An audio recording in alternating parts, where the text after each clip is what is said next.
Hey everyone, I'm back after a long break away from YouTube. I am finally recording some new content. Sorry for the delay. I've just been working on all kinds of different projects, from tarot decks to picture books to just all kinds of stuff. But I'm back and I do have some good stuff to talk about. Today's topic is going to be about how to make money in illustration, how to make a good amount of money in illustration. A lot of people don't have any idea how to make any money at drawing and painting things for a living. It's probably the number one email that I get is, how do I make a living at it? I got a good portfolio. I've done these steps. What do I do? And I'm going to break down how to make a good living as an illustrator. So let's get to it.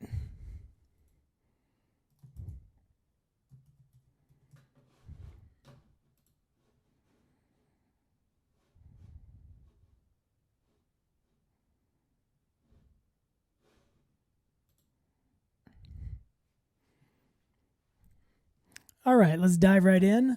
How to make 10 grand a month in illustration.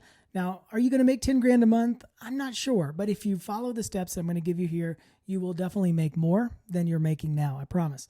The real problem with making a decent living in illustration is most illustrators think about it in a flawed way. It does not work. The typical model, like you see on the screen, is paint an image. Whoops, typo there, of course. Paint an image. Then you post to whatever social media site you have or your website or whatever. And then you just wait and you wonder what to do next. So not having a plan, you start on another image and you just repeat this process over and over and over again. Now, sometimes this will lead to success because somebody will see the right image at the right time and something will happen. But it's not a great way, especially with AI coming onto the scene and just the way illustration's working now. Waiting for a client to call you because they saw the perfect image at the perfect time is a very flawed way to think about illustration. And it's a very hard way to make a living at it. So I'm going to show you a quick way. Not a quick way. Let me change that. I'll show you a way. It's not quick and it's not easy either, but it is a way and it's a different way of thinking. I do want to, before I get into my techniques, talk about the level that you need to be at to hear this advice and implement it immediately. It assumes you're at a professional level, that the work is good and that people want to buy an image. People will want to hire you to make an image. And so it assumes that level. I will give you guys some notes on how to think about this and how to go about it if you're a beginner or you're just somewhere in those early stages. So we'll definitely address that. But it's a whole mental shift in how you think about income as an illustrator. Photographers could use this as well. My solution for how to make a living as an illustrator, how to make a good living, is income stacking. My definition of income stacking, I just made up that definition, by the way, is making one thing and selling it many times in different forms. So to show you guys what I'm talking about, I have this one image up on the screen. It's one I've used many times over the course of my career, but I'll just show you kind of its path in how the image works. So first I painted the image, just like you do, just like everybody makes an image. You paint the image, but then here is the different avenues of where I've been able to take this image, and it has made a world of difference when you think about one image generating the different areas here. So I want to go through these real quick. So the first thing is, if you're a traditional artist, you do have this first option, and that is selling the original painting. Now, are you going to sell it for $100 or are you going to sell it for $500 or $2,000 or $5,000? That depends on where you are in your career. But the point is, it has an inherent value.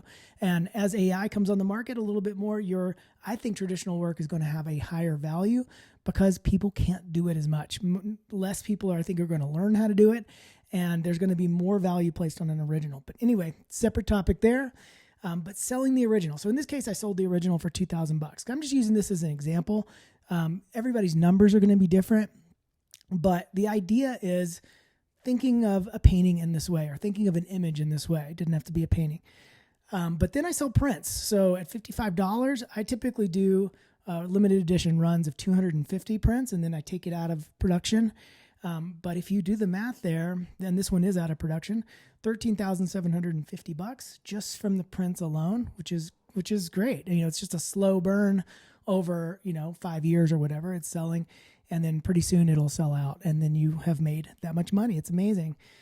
Selling other things, other print collateral with it. So I do sell cards of not every one of the images, but some of the images I'll take from a print and turn it into a card. And then that sells indefinitely. There's no numbered run, and it'll sell as many times as people want to buy it. The next category is licensing and selling things that are pre-made to clients. Now, a lot of times, if I make an image, the first thing I start to think about is who can use this image. And so I will send emails to art directors and editors and anybody I've met saying, hey, I think this image could work well on the cover of this magazine or as a feature for this magazine or whatever. And so you can sell, I own the rights to the image, and that's why your rights matter so much. I don't like work for hire for that reason. I don't like giving away your rights because you can sell images over and over and over again for publication. So I've sold this image to Trader Joe's. I've sold it to different companies at different times for different reasons. And so I don't actually know what the number is in terms of how many times I've sold it. It's more than $1,500, but it's already done. It's when I sell an image that's already done, I just get paid for it. I give them a high-res file, and that's it.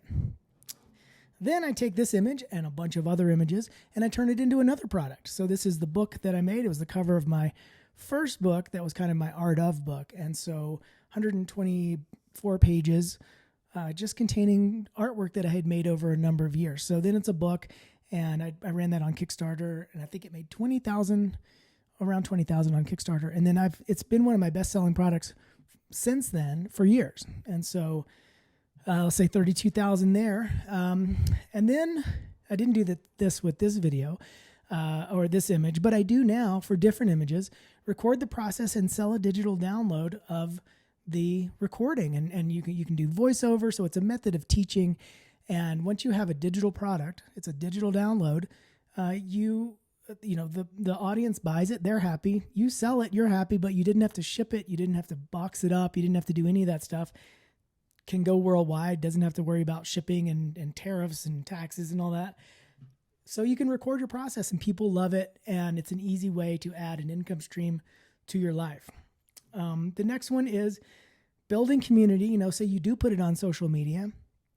Well, then if you get enough of a following, you can start to create a community where you can charge for special privileges such as Patreon and Discord and different services like that. I do have a Patreon. I just started last year and I'm just getting going on that. It's pretty new for me and I'm just figuring out how to do it. But, it's there, as you start to build this stuff up, but thinking of the single image as a base for a whole product line, not just a singular image, is what I'm trying to get across here. And then lastly, if you put an image up and enough people like it, you can say, hey, you want to learn how to do this? And you can charge more for like an in-person workshop or maybe even a live digital workshop. A lot of different ways to go about it. But that's sort of how this happens. And so you can see if every image you made is multiplied by these steps. Now, I'm not saying that every product I have, it does this every time, but it's just a different way of thinking versus making an image and then moving to the next image and moving to the next image. It's really important to start thinking about how you're building your business. What products are you building? What are you making? If you'll notice that other businesses, when they make a product, they think about how it fits into their line. What am I doing? Like if I always use pizza shop, pizza restaurant for an example. They don't just throw out any random product. Well, maybe they do. If you're like Pizza Hut, they got some pretty questionable things, but it's all pizza sort of related. Hey, I'm going to change this pizza. This is kind of what I sell. But illustrators, I see them doing the exact opposite. Sometimes they'll draw a face. Sometimes they'll draw a boat. Sometimes, and so who's the audience? It's completely random on what most people paint and draw. Instead of thinking of it like a normal business would, in that these are the kind of people that buy my work. This is the kind of image that I make. It's very different kind of thinking. Like I said earlier, it's not just at the whimsy of whatever you feel like drawing or painting. It's who you are and sort of your brand. You're starting to build a brand. All right. So my sage advice is not my sage advice, Yoda's sage advice is don't make an image, make a product. You really do need to think that way. So you think about, before you make something, where is it going to go? What are you going to do with it when it's finished? This is a tarot deck I did last year. I've made about $75,000 on this one alone, but it was real important because I thought about the images that I wanted to make, how I came about thinking of this product. Let me zoom in, see if it'll. All right, so I made these images because I wanted to make a very specific kind of image, a sequence of images that weren't connected to anything. They weren't connected to each other. In other words, they weren't sequential. They're standalone images by themselves, but as a group, they form a tarot. So there's a sort of an umbrella of themes, and then each individual image is by itself and unique in of itself. And so I made this for a number of reasons, because I noticed on Kickstarter that tarot decks tend to do really well. I tend to like the content quite a bit, and I wanted to make a series of images that were unconnected, but I could sell the prints for that as well. And it doesn't have to be, you don't have to have a whole series for it to make sense in terms of a print, but it is a product in the end. So it's different. That I didn't just make one of these images and say, oh, do you like it online? I made each one of these for this specific product. And so it's just a different way of thinking. I don't make images, I make products.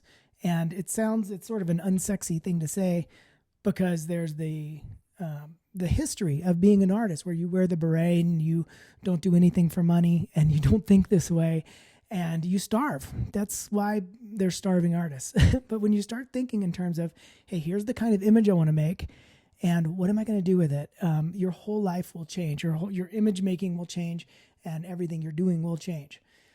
So that's, again, for a mid to advanced level illustrator who's already good. You're going to have an audience. You may not have an audience yet, but the work is good enough. How do you start if you're a beginner? I got 4 steps for you. Start thinking in this way early as possible. Like from this video on, this is how you're going to think.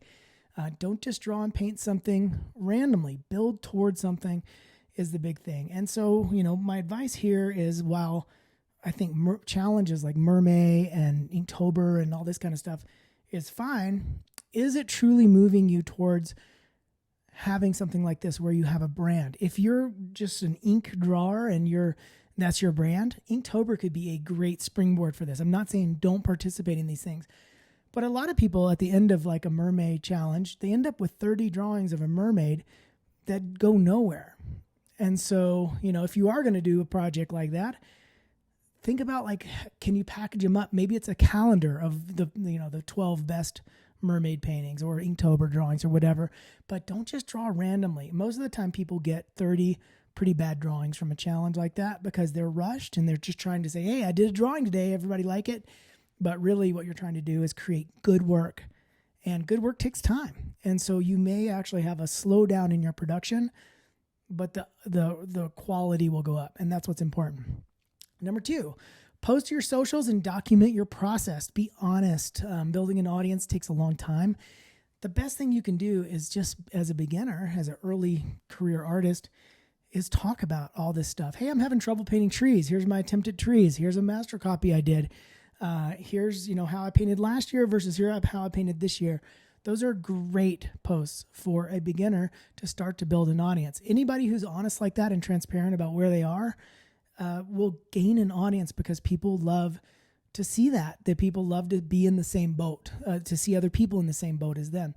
And so, not everybody's a pro making a ton of money at this stuff yet. And so if you just do that and say, here's how I'm going to build it, here's how I'm building my audience. I've seen a few artists do this, and they have more followers than I do, and they're probably making more money than I am, even though their artistic skill and experience may be lower.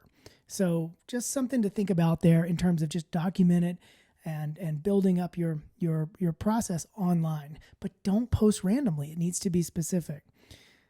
Number 3, this is something I see a lot of younger artists fall into. Research the market. A lot of people don't understand what the market is. Look at what's selling on which projects do the best on Kickstarter. That's how I ended up with the tarot deck. Attend shows like Comic-Cons, gallery openings, things like that. Makes a world of difference in understanding what is actually coming to market and what's actually selling. I go to bookstores all the time. What kind of books are being published right now. Now, I don't want to imitate those, but I do want to see, is there a general trend that's changing? And do I understand what that is? And do I need to change my market based on what I'm finding out?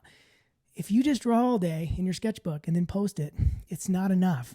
You need to understand the market and see who's buying things and, what do they pay for it? Like for the market that you're in, how much does somebody pay for a print? And how much does somebody sell something for a print? You just have to find all that stuff out. Start small. This is a huge one. Number 4, I see this all the time on the SVS podcast that I do. Start small with things that you can accomplish. The big problem there, many people start out with wanting to do, they're an animator. Oh, I'm going to make a feature-length movie. Or I'm a graphic novel artist. I'm going to do a 200-page graphic novel. You can imagine how hard that is to build on your own. It's very, very difficult.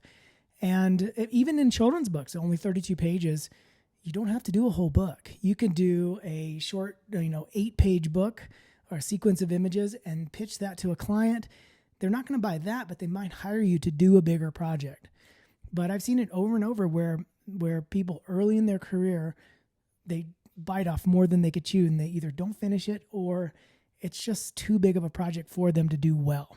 And so a lot of small projects that are in line, like if you're going to do graphic novels, do a web comic that's 4 or 5 pages and get really good at that. Build a following, understand how to tell a story, and then gradually scale all this stuff. So this is how you build this. This is an easy way to start thinking about it. But the big thing is starting here and realizing that a singular image can be used many, many times in many different ways. And if you start doing that, it will propel your career forward like you have never seen before. It'll definitely change your work.